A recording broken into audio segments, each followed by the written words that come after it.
here's a question for you. Can a YouTube channel be turned into a book? And, well, apparently it can, because I just put out this book. It's called String Theories: Tips, Challenges, and Reflections for the Lifelong Guitarist. I co-wrote it with my friend Ethan Sherman. And it really was his idea, I have to say. He and I have been friends for many years, and we would get together for coffee and talk about, what are you practicing, what are you working on, how's it going with your teaching, what are you listening to, what's inspiring you.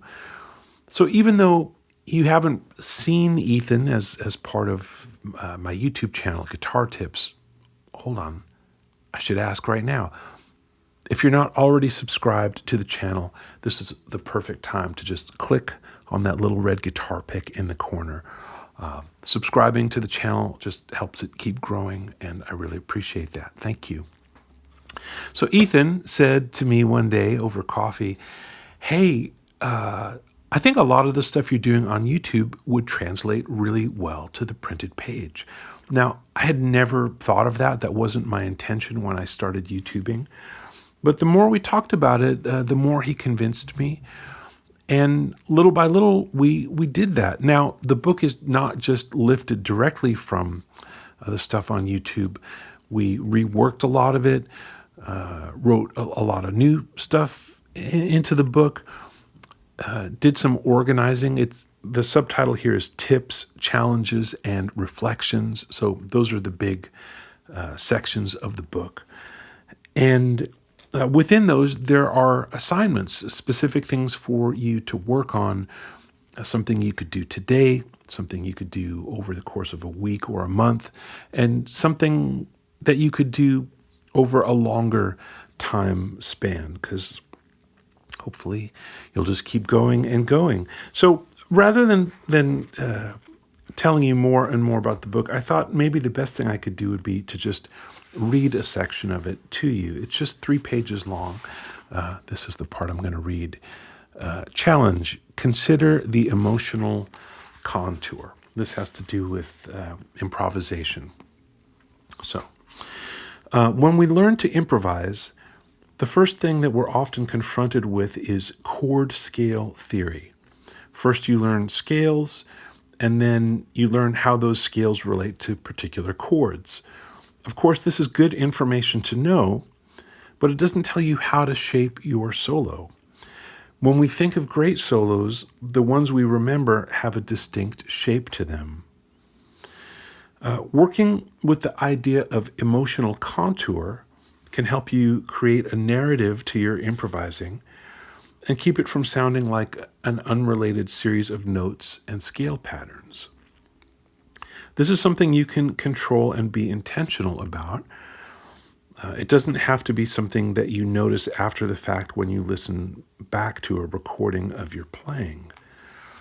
When it's your turn to play a solo, instead of thinking, I'm going to fill that space with E minor pentatonic scales, think about it in terms of the emotional contour that you want to build. That doesn't necessarily mean that you won't be playing E minor pentatonic ideas, but thinking about it in terms of how you play instead of what you play will imbue your music with a sense of personality that no one but you can convey. And then it says, how to raise the stakes in a solo. Play higher, play faster, play louder. Use harmonic tension, like go outside the chord or tonal center, or play freely. Think about harmonic density. Play more than one note at a time. Surprise. Play something nobody was expecting, perhaps not even you. A quick change. Instead of easing into something, take a left turn and go there immediately.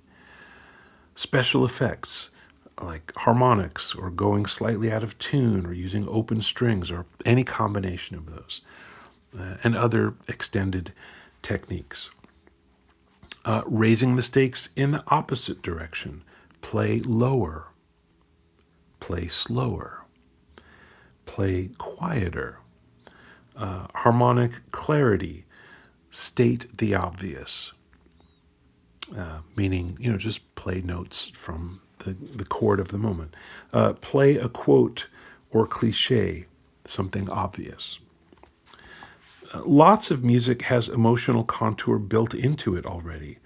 For example, if you play a song like Stella by Starlight, that's a beautiful jazz tune written by Victor Young.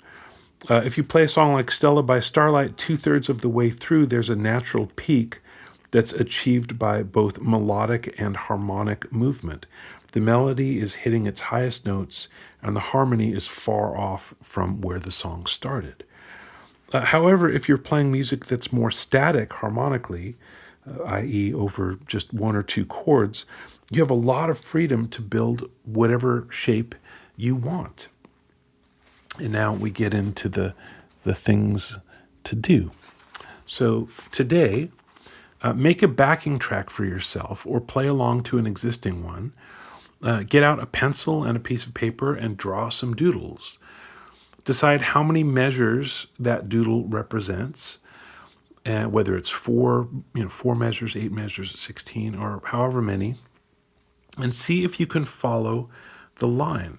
Don't worry about right and wrong notes. Concentrate on energy, rises and falls, peaks and valleys.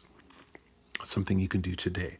This week, make an emotional contour transcription of 3 of your favorite solos.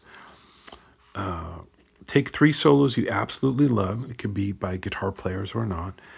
Count out how many measures they are and draw out the shape of the solo over a period of time. Once you've done that for 3 different solos, improvise your own solos using those doodles as a roadmap. So you're going to take the emotional contour of somebody else's solo and put your own solo to that. So that's something you can do this week.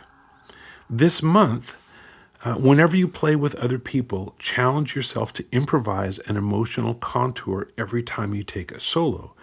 See if you can follow the line that you're tracing in your head with the music that you're playing on your guitar. So in other words, don't think so much about the chords and the scales. Just think about a shape. And it's not that what you play on the guitar follows the geometric shape literally on the fretboard. Just that what that shape is you're going to use those things about, play higher, faster, louder, harmonic density to raise up the energy or cool it down. So that's what we're thinking about. That's emotional contour in improvisation. So that's just one of the sections of this book.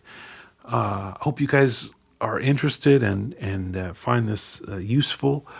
If so, let me know in the comments down below, and I'll be glad to read some more sections from the book so you can get to know it. If you want to order the book, I will include a link down there. And thanks for tuning in.